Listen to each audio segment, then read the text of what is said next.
एक आदमी किसी लड़की का हाथ पकड़कर उसे जंगल में खींचता हुआ लेकर जा रहा था। चलो ना, जल्दी करो। मुझे डर लग रहा है। देखो कितना घना जंगल है और अंधेरा भी हो रहा है। मेरे बाबा बता रहे थे कि इस जंगल में शेर रहते हैं। चलो यहाँ से चलें। अरे पगली, तू डरती बहुत है। यहाँ कोई नहीं आने वाला।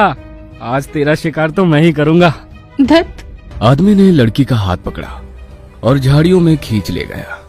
कुछ देर बाद जंगल चीख से गूंज उठा। शंकर अभी भी बदहवास जंगल में भाग रहा था। वो बहुत डरा हुआ था, लेकिन जैसे ही उसने पीछे मुड़कर देखा, उसके चेहरे की रंगत उड़ गई।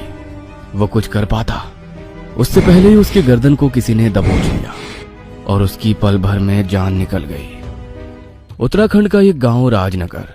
चीना के पिता दिनू गांव में मौजूद लोगों से कहते हैं, मेरी मदद कीजिए। मेरी बेटी चीना अभी तक घर वापस नहीं आई। वो जंगल में लकड़ियां लेने गई थी। दिनू की बात सुनकर गांव की कुछ औरतों ने बताया, दीनू काका, हमने चीना को देखा था। वो आज जंगल के भूतिये हिस्से में जा रही थी। हमने उसे वहाँ जाने से मना भी किया था, लेकिन उसने कहा माँ के लिए कुछ जड़ी बूटियाँ लानी है। मैं ज्यादा अंदर नहीं जाऊंगी, तुम लोग चिंता मत करो। हे भगवान, चीना तूने क्या किया? तू वहाँ क्यों गई? ये कहते हुए दिनू जोर जोर से रोने लगता है। चीना की माँ ने कहा, आप सब यहाँ हाथ पर हाथ रखकर मत बैठिए, जाकर मेरी बेटी को ढूंढिए। गांव के मुखिया निरंजन ने कहा, अगर चीना जंगल के भूतिया हिस्से की ओर गई है, तब तो ये बहुत ही चिंता की बात है। हमें बिना देर किए चीना की खोज करनी चाहिए। सभी लोग मेरी बात ध्यान से सुने। महिलाएं, बूढ़े और बच्चे अपने घरों के अंदर ही रहेंगे। हम सब छोटे छोटे झुंड बनाकर चीना की खोज करेंगे। और हाँ, कोई भी आदमी झुंड से अलग नहीं होगा। मुखिया के साथ सभी लोग चीना की खोज में निकल पड़ते हैं। जंगल काफी घना था और अंधेरा भी हो चुका था। जंगल में चारों ओर अजीब सी शांति छाई हुई थी। ऐसी खामोशी मन में डर पैदा कर रही थी। बहरा कर देने वाली खामोशी को सुनकर ऐसा लग रहा था मानो जंगल ने अपनी सांसें रोक रखी हो। ना तो किसी प्रकार की चहचहाहट और ना ही पत्तों की सरसराहट थी। यहाँ कोई ऐसी शक्ति जरूर थी जिसकी मर्जी के बिना जंगल का एक पत्ता भी हिलने के लिए तैयार नहीं था। हरिया ने कहा, मुखिया जी, मुझे डर लग रहा है। चलिए वापस चलते हैं। सुबह चीना की तलाश करेंगे। चुप रह कायर। अगर चीना जिंदा है तो सोच वह किस हाल में होगी। हम उसे इस घने जंगल में अकेला नहीं छोड़ सकते। इसलिए मुंह बंद कर और आंखें खोलकर अपने चारों ओर चीना की तलाश कर। टॉर्च की रोशनी के बीच वे लोग धीमी गति से आगे बढ़ रहे थे। जंगल में गहरे गड्ढे और काफी फिसलन थी और सबके लिए जंगल का यह हिस्सा अभी भी अछूता था। इस हिस्से के बारे में किसी को ज्यादा पता नहीं था, इसलिए सभी संभले हुए कदमों से आगे बढ़ ही रहे थे कि तभी एक राक्षसी छाया उनकी टॉर्च की रोशनी के किनारे से होकर गुजरी। वह बहुत ही अजीब और भयानक था। इससे पहले आज तक वहां उन लोगों ने ऐसा भयानक रूप नहीं देखा था। वहां मौजूद सभी चुपचाप झाड़ियों के बीच छिप गए। कुछ देर बाद जब एहसास हुआ कि वो भयानक परछाई वहां से जा चुकी है, तो वो सब जंगल से बाहर भागते हुए बाहर निकल आए।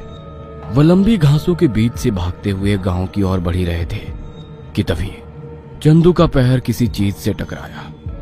वो टॉर्च की रोशनी में देखता है तो ये किसी की लाश थी। चंदू ने जोर से आवाज लगाते हुए कहा, मुखिया जी, यहाँ आइए। देखिए, यहाँ किसी की लाश पड़ी है। सबने देखा तो हैरान रह गए। यह शंकर की लाश थी। मुखिया ने कहा, ये तो शंकर है, हमारे गांव का डाकिया। लेकिन ये यहाँ क्या कर रहा था? देखो इसकी सांसें चल रही है या नहीं। वीरेन ने शंकर को देखते हुए कहा, मुखिया जी, ये तो मर चुका है। इसे किसी जानवर ने मारा है। इसकी गर्दन में गहरे घाव है। चलो सब यहाँ से। यहाँ रुकना ठीक नहीं है। हम कल सुबह आकर चीना की तलाश करेंगे। सभी गांव वाले शंकर की लाश लेकर वापस आ जाते हैं। गांव में शंकर की लाश देखकर सभी हैरान हो जाते हैं। गांव में भीड़ लगी होती है। तभी वीरेन की नजर भीड़ के बीच खड़ी चीना पर पड़ती है। वो उसे देखकर चीख उठा, अरे देखो सब, चीना तो यही है। वीरेन की इस बात ने सभी को हैरान कर दिया। चीना के पिता दीनू ने चीना से पूछा, कहाँ थी तू अब तक? बाबा, कैसी बात कर रहे हो? मैं तो शाम को ही घर आ गई थी। और माँ के लिए कुछ जड़ी बूटियों को घर पर रखा। माँ तब घर पर नहीं थी तो मैं गाय के लिए घास काटने लगी। तभी बछड़ा छूटकर भाग गया। उसे पकड़ने के लिए मुझे झरने के पास तक जाना पड़ा, तब जाकर वो मिला। जब उसे वापस लेकर आई तो आप सबको यहाँ देखा तो मैं भी आ गई। भगवान की कृपा है जो बच्ची सही सलामत घर वापस आ गई। चीना, कान खोलकर सुन ले, आज के बाद तू या गांव का कोई भी सदस्य जंगल के उस हिस्से की ओर नहीं जाएगा। अरे लेकिन मुखिया जी, एक बात समझ में नहीं आ रही कि ये शंकर वहाँ क्या करने गया था। मुखिया ने अपने चेहरे पर गंभीरता के भाव लाते हुए कहा, इस बात का पता तो कल सुबह ही चलेगा, जब हम उस जंगल में जाकर एक बार फिर पड़ताल करेंगे। अगले दिन सुबह मुखिया और कुछ गांव वाले हथियारों के साथ उस जंगल में जाते हैं जहां कल रात उन्हें शंकर की लाश मिली थी। काफी देर तक तलाश करने के बाद भी उन्हें ना तो कोई आदमी मिला और ना ही किसी जानवर के निशान। आखिरकार वो सब अपनी तलाश पूरी करने के बाद वापस आ गए। 1 महीने बाद साइकिल पर सवार एक आदमी गांव की ओर बढ़ा जा रहा था। शाम ढल चुकी थी कि तभी उसने साइकिल पर तेजी से ब्रेक मारा और साइकिल से गिर गया। वो उठ ही रहा था कि तभी उसकी चीख से पूरा जंगल गूंज उठा, जो दूर गांव तक भी सुनाई दे रही थी। मुखिया और दूसरे लोगों ने भी इस चीख को सुना था। मुखिया ने कहा, ये चीख जंगल से आ रही है, चलो सब, हमें जाकर देखना चाहिए, कोई मुसीबत में है। वह सभी जंगल की ओर बढ़ जाते हैं कि तभी जंगल के बाहर चीना मिलती है। वो सभी चीना को इस वक्त देखकर दंग रह जाते हैं। मुखिया ने चीना से पूछा, चीना, तू इतनी रात गए यहाँ क्या कर रही है? मैं तो क्या मैं तो लगा रखा है, सीधा जवाब क्यों नहीं दे रही तू?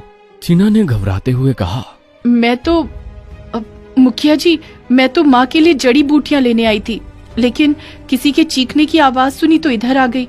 मुखिया ने चीना को डांटते हुए कहा, अब की बार मैं तुझे छोड़ रहा हूँ, लेकिन अगर दोबारा यहाँ दिखी ना तो मुझसे बुरा कोई नहीं होगा, समझी? चीना ने घबराते हुए कहा, जी मुखिया जी, समझ गई। चीना को वापस घर भेजकर वह सभी जंगल के अंदर उस इंसान की तलाश में चले गए जिसकी चीख अभी कुछ देर पहले उन्होंने सुनी थी। मनोहर ने मुखिया को आवाज देते हुए कहा, मुखिया जी, इधर देखिए, यहाँ किसी की लाश पड़ी है। सबने पास जाकर देखा, यह सुमित की लाश थी जो दूसरे गांव में रहता था। मुखिया ने कहा, इसे गौर से देखो, इसकी मौत किसी जानवर के हमले से नहीं हुए हैं, क्योंकि अगर कोई जानवर हमला करता तो केवल इसके चेहरे पर ही चोट क्यों आती? ज्यादातर जानवर इंसान के पैर और हाथ पर सबसे पहला वार करते हैं। कुछ ना कुछ गड़बड़ जरूर है। चलो ले चलो इसे। अब मुझे इस बात की जानकारी रेंजर साहब को देनी ही होगी। अब वही यहाँ हो रही घटनाओं का पर्दाफाश करेंगे। आखिर क्या है जंगल का रहस्य? आखिर कौन है जो लोगों को मार रहा है? जानने के लिए कहानी का अगला भाग जरूर देखें।